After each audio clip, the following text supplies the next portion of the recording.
Nous allons parler du burn-out. Le burn-out qui est un fléau ces dernières années. Et pour en parler, nous allons le traiter en 3 points. Le premier point, c'est la définition du burn-out. Le deuxième point, c'est les causes qui peuvent venir tant de l'entreprise que du collaborateur, c'est-à-dire une co-responsabilité. Et la troisième, qui me semble être la plus importante, c'est comment savoir détecter les signaux faibles qui vont amener un collaborateur à être en position de burn-out. Alors Aurore, bonjour. Bonjour Jacques. Alors, quelle est la définition du burn-out ? Alors le burn-out, à l'origine, on peut le définir comme un syndrome d'épuisement professionnel. Donc c'est qu'à un moment donné, le collaborateur va physiquement tomber, entre guillemets, c'est-à-dire qu'à un moment donné, un matin, il ne saura plus se lever parce que son corps va lui demander de s'arrêter, parce qu'il se sera surinvesti sur un laps de temps trop long. Et donc du jour au lendemain, son corps va lui dire stop. C'est ça. Le burn-out, c'est il se consume. C'est ça. Et en plus, c'est instantané, c'est-à-dire qu'à un moment donné, quand bien même la personne a envie, a la volonté de repousser ses limites, d'aller toujours plus loin, toujours plus haut, toujours plus fort, voilà, c'est à un moment donné, stop, c'est le corps lui dit, malgré l'envoi de signaux préalables, tu n'as pas voulu entendre que tu étais épuisé et qu'il fallait t'arrêter, donc moi je te force à t'arrêter. Alors, deux manifestations du burn-out, soit l'épuisement, la personne tombe, peut s'évanouir, peut tomber, peut se retrouver aux urgences, etc. Soit l'entrée dans une violence extrême contre l'autre ou contre lui-même. C'est ce qui définit le burn-out. Oui, tout à fait, puisqu'en fait, à partir d'un certain moment, la personne va devenir irritable, instable et va s'isoler progressivement. Va peut-être effectivement déclencher des signaux de violence. Alors, soit elle va le retourner contre la cause de ce contre la personne qu'elle va estimer être responsable de sa situation, soit de se dire c'est moi qui n'ai pas réussi à surmonter et donc cette pression d'avoir repoussé cette limite et donc s'en prendre à soi-même. Ouais. Alors, dans les médias, on nous parle de la manifestation violente du burn-out, le salarié qui a donné un coup de fusil à son patron, le salarié comme dans le film de Bon Matin avec Jean-Pierre Daroussin qui tue son N+1 et se suicide après, ou comme dans Corporate, celui qui saute de la fenêtre de l'immeuble. Mais ceux dont on parle le moins souvent, c'est ceux qui sont sous traitement et qui entrent après dans une pathologie qui est proche de celle de la dépression. Oui, alors effectivement, on est dans la même chronicité en fait au niveau de la manifestation, mais le burn-out, c'est vraiment à un moment donné, c'est le corps qui s'arrête. Et en fait, tout l'objectif, c'est de pouvoir faire en sorte que la personne se réapproprie son corps et revient à l'écoute de son corps. Une reconnexion corps-cerveau. Tout à fait, parce que le fait de toujours repousser sa limite, à un moment donné, conduit la personne à se déconnecter au final de ses ressentis et à aller au-delà de ce qu'elle ressent.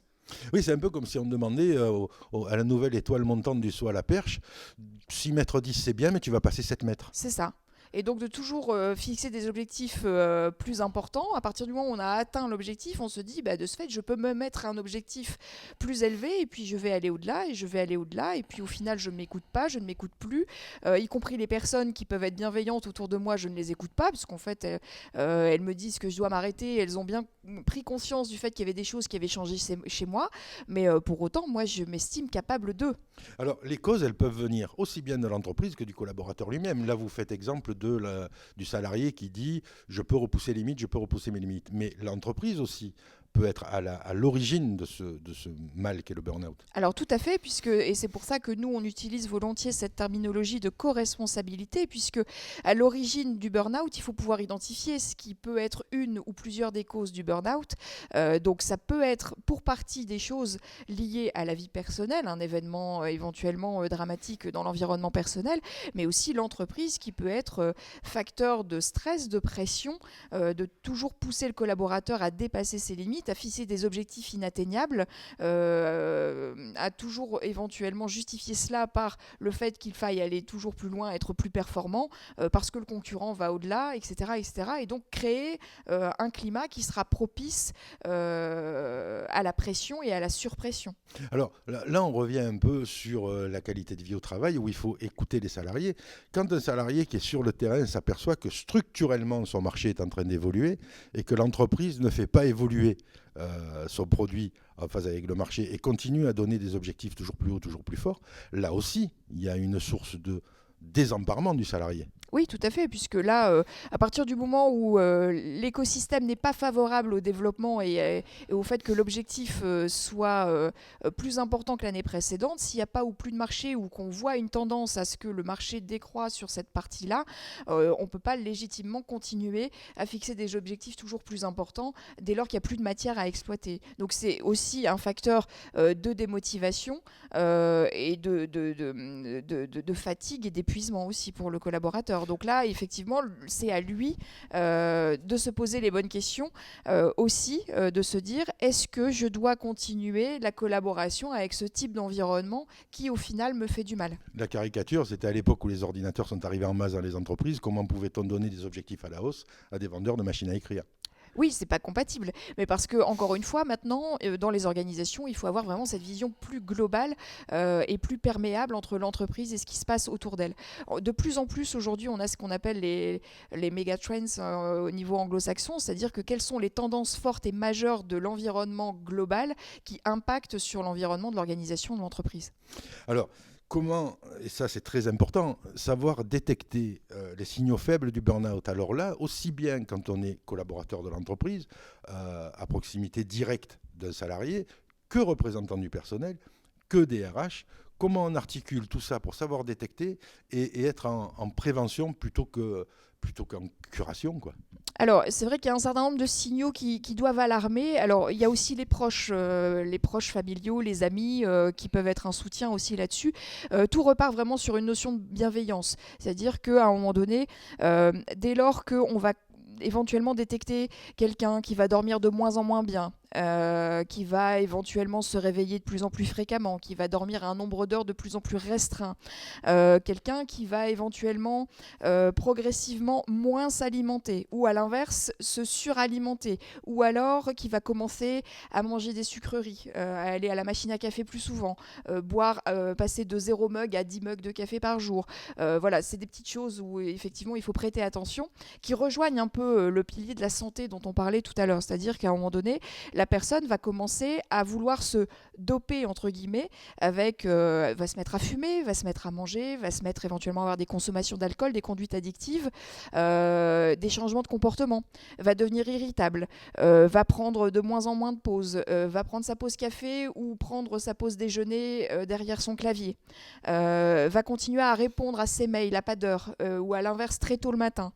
Ça, c'est autant de signaux que doivent détecter les personnes proches au niveau professionnel et personnel pour à un moment donné alerter.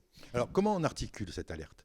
Parce qu'à un moment, il y a le collaborateur direct ou le collègue de travail dans l'open space qui est en face qui s'en aperçoit, puis les représentants du personnel, puis la direction. Comment on met en place cette chaîne pour éviter qu'un salarié fasse un burn-out?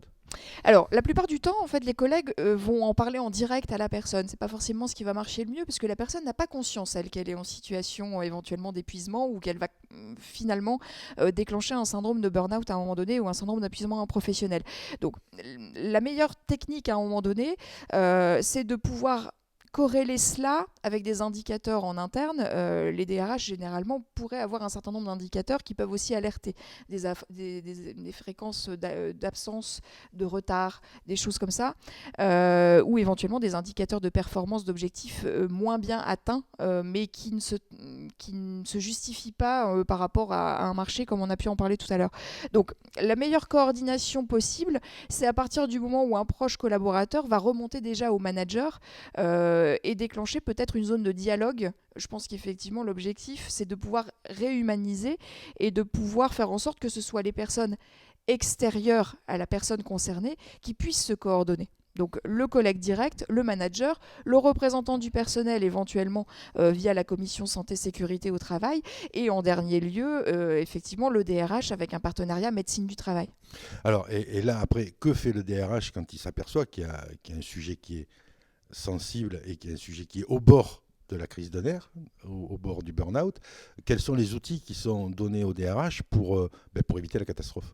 Alors, Je pense que la première sollicitation à avoir, c'est de travailler avec à la fois les représentants du personnel et le médecin du travail pour voir si effectivement il y a un problème d'ordre organisationnel qu'on n'aurait pas su détecter avant.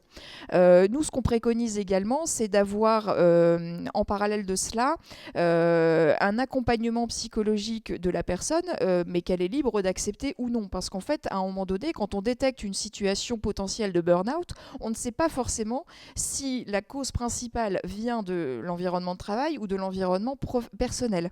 Donc nous, la plupart du temps, dans les organisations que nous accompagnons, on travaille à la fois sur l'environnement et à la fois sur l'aspect personnel, sans entrer dans la vie privée du collaborateur, mais de l'aiguiller, de déclencher avec lui en fait un entretien, mais un entretien pas disciplinaire ou quoi que ce soit. C'est vraiment un accompagnement humain et on va réhumaniser la relation de travail de personne à personne et faire le constat qu'on a de manière très factuelle des signaux qu'on a détectés. Je pense qu'il faut rester très factuel dans ce cas de figure, éviter l'émotionnel et le subjectif et de pouvoir lui dire si la cause est professionnelle, on souhaiterait connaître ce qu'il faut que nous améliorons pour qu'on vous évite une situation dramatique, ou à l'inverse, si c'est quelque chose qui relève un peu plus de votre vie personnelle, nous vous proposons un certain nombre de moyens pour vous aider à aller mieux. Et auquel cas, vous faire accompagner avec une prise en charge psychologique. Il peut arriver que l'entreprise ne reconnaisse pas que ça vient de l'environnement professionnel, d'un problème de management, d'un problème d'objectifs mal fixés, d'un problème structurel, d'un problème conjoncturel, de tout un tas de problèmes que l'entreprise, ayant un bandeau sur les yeux, ne veuille pas reconnaître. Alors, il faut que effectivement l'organisation puisse prendre conscience qu'elle-même puisse être la cause de la situation dans laquelle la personne se trouve. C'est pour ça que dans l'accompagnement notamment qui est proposé, le coaching entre guillemets ou l'accompagnement psychologique est fait aussi avec le manager et le dirigeant pour que lui puisse aussi accepter que quelque chose doit être amélioré.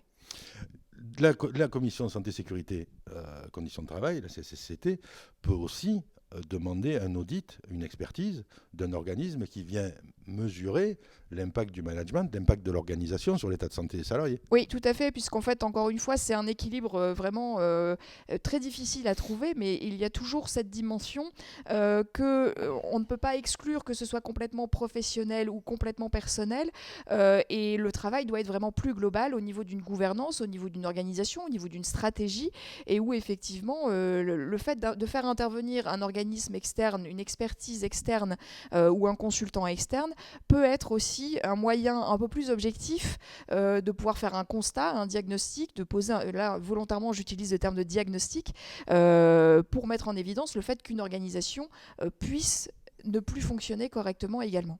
Alors là, on a fait un tour de quelles sont les causes du burn-out, mais on se rend compte que c'est la mission et le devoir de chacun dans l'entreprise, chacun à sa place en tant que collaborateur ou en tant qu'élu ou en tant que dirigeant d'un service RH, que de faire en sorte de détecter les causes de ce burn-out. Oui, encore faut-il savoir quels sont justement ces moyens de le détecter. Et encore une fois, l'information, la sensibilisation sont des atouts indispensables pour permettre à tout à chacun de pouvoir détecter tant au niveau professionnel que personnel quand une personne commence à être en situation de souffrance, que ce soit sur le lieu de travail, pour pouvoir éventuellement déclencher et savoir vers qui se tourner pour pouvoir accompagner au mieux une personne qui entrerait dans une situation de souffrance. Oui. Donc on revient sur une autre vidéo, c'est améliorer les conditions de travail pour pouvoir mettre en place les structures qui permettent de détecter les signes de burn-out éventuels. Oui, et l'information, encore une fois, est importante puisque à partir du moment où on est informé, nous savons détecter.